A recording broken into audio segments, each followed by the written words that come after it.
Welcome back to another video. In today's video, we're going to be doing some witches brooms. I have laid out a lot of just old towels on our dining room table. These are towels that I just keep in our guest bedroom closet for projects like this, when you want to do a craft project, but maybe you don't want to get crafty bits all over the place that you have to clean up. This kind of catches everything. And I have these cinnamon brooms that we have been collecting for the last couple of years. They always put them out in like the fall time at places like Publix, Walmart, we found some of them at Walgreens or CVS, and they put them on sale at the end of the season. So we have been buying them up. I have several ones. And this is what I'm talking about, like all these little bits that come off of the broom. We don't want to get that all over the place. And they do smell really good. They smell like cinnamon, of course. And I am going to be making witches brooms out of them. So let's begin. Okay. And what is a witch's broom, you might ask? A witch's broom can also be called a besom.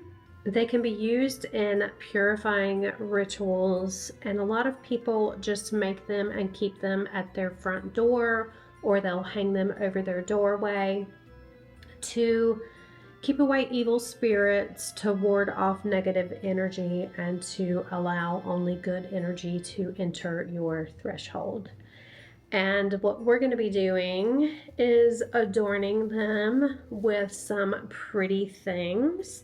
This one specifically is going to be a gift for one of my friends. And I'm going to start gathering all of my supplies. And it just smells so good. Now, over time, some people are sensitive to the cinnamon smell. If you feel like it's too strong for you, they say that you can just put these outside and let them air out outside, and the smell will dissipate pretty quickly. If you do really like the smell of cinnamon, they do lose their smell pretty quickly. And if you want to keep that cinnamon smell going, you can get like cinnamon essential oil and kind of sprinkle that on there. But yeah, I'm gonna go gather all of my supplies and we'll start making our witch's brew. All right, let me turn this light on, although it doesn't give off a whole heck of a lot of light, but I do have the blinds open. I've got all my supplies here. Let me flip the camera around and show you what I have. So I have all of my dried flowers. I started buying these when Joann Fabrics was going out of business, and I bought up all of the ones that they had at our local one that I could find because they were 70% off. So I have all of these. I brought out my glue gun. I have some ribbon here. Now my friend's favorite colors are purple, pink, and blue. I don't have any blue ribbon, but I do have some pink and some purple. And then I also have my dried lemons, limes, and oranges. And I'll tell you why I have those. So I dried all of these in my dehydrator, and they all have significance, and I'm gonna trusty Google this and tell you why I want to put these in there. Okay, so for lemons, I have lemons because lemons symbolize purification, protection, and happiness due to their cleansing, acidic nature, uplifting scent, and vibrant sun-like appearance. So we have lemons for that purpose, and then we have limes. Here's my limes. We have limes because in spiritual practices, limes symbolize cleansing, protection, and renewal. Their vibrant green color and refreshing scent are believed to clear negative energy and promote peace and vitality. So we have lemons, we have limes, and then I also have oranges. So oranges in spiritual practices represent joy, creativity, enthusiasm, and transformation. By combining the passion of red with the happiness of yellow in various spiritual traditions, it represents warmth, courage, and divine energy. So, in color theory, when you combine red and yellow, you get orange. So we have limes, lemons, and oranges that we're going to be adding to our witch's broom. Okay. So I'm going to try to get you guys as close as possible. I'm going to bring my glue gun closer here. It won't reach that far, so I'll bring it right here. So, definitely going to be putting some lavender. And blue is one of her favorite colors, so I'm definitely going to be putting some of these, what do you say this? Lagaris. Definitely going to be putting some of those in. Possibly some of these, because pink is another one of her favorite colors. So I'm just going to take these apart. Okay. This is going to make a huge mess. Now I'm going to keep all these like little twig things, because with me creating lots of forest creatures for my Faewood Hallows little world, I have all kinds of ideas, and creating like little houses for them is one of those. This stuff is going everywhere. Can you see that? Piece? No. So I'm going to stick this back in here. Wow, that is just... Okay, I'm going to cut this down. And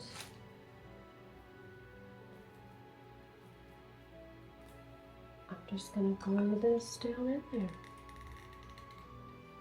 Just going to put some hot glue on there. And shove it in there like that. Can you see? I think you can see. And we're going to kind of floof it out. Wrap this back up and stick it back in here for a future broom. Now we're going to add some of these blue pieces. Alright, so I'm going to add a tiny bit of glue. Now I'm going to be wrapping all of this with some of the ribbon, so it will kind of hide these little areas where I'm adding glue. I'm going to put 3 of these, what did I say these were? Lagaris thingies. So 3 is a very significant number in spiritual meaning, witchcraft. If you do research, the deity Hecate, mother, maiden, crone,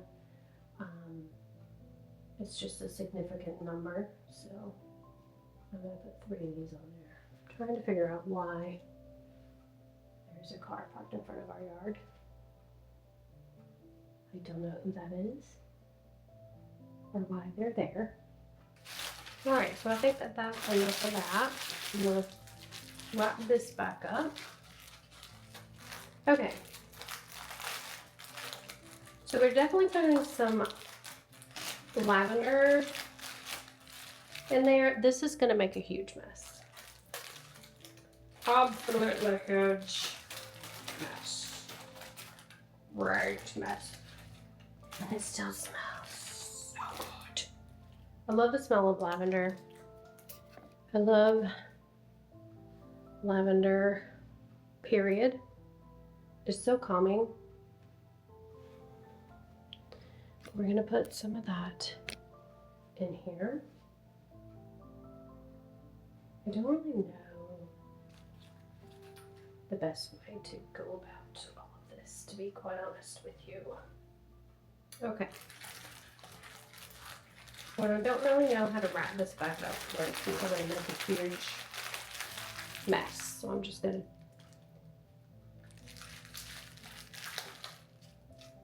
do the best I can. And zip that in. Okay. Let me show you a little closer what we've got right now. So we just have it glued here. And I'm gonna wrap some of the ribbon around that and see what we've got then. Okay, the longest ribbon that I have is the purple.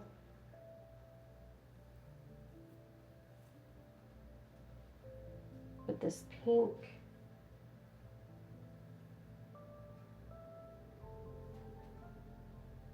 is the most opaque, so I'm going to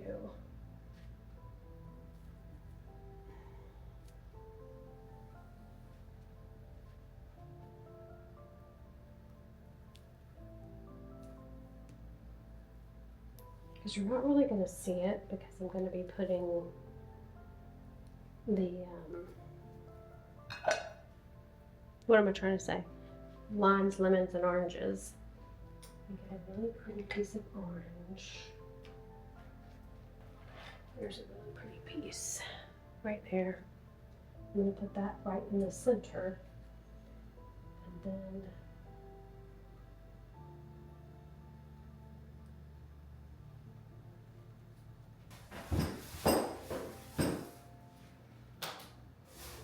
Dave's home from the grocery store. Yeah, and they didn't have the ice cream that I really wanted. Because the buy one get one is Edie's, so I got espresso and cookie dough. Cookies and cream, my bad. My bad.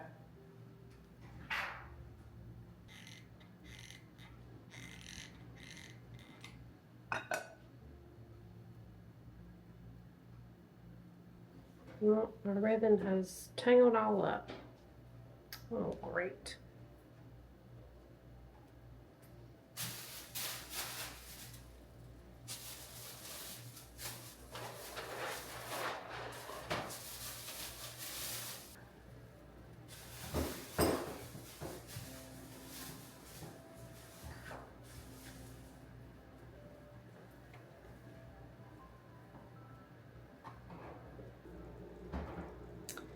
All right, it is all done, and that is how you make a witch's broom.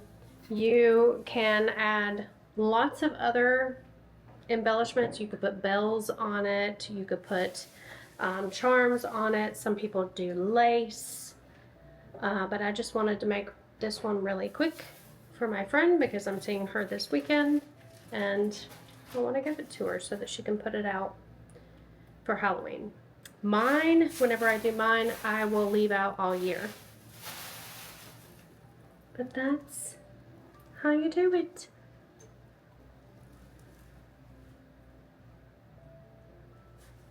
Thank you for coming along with me and making this witch's broom. I hope you enjoyed it. I enjoyed making it, and I will see you in the next one. All of those YouTubey things. Bye.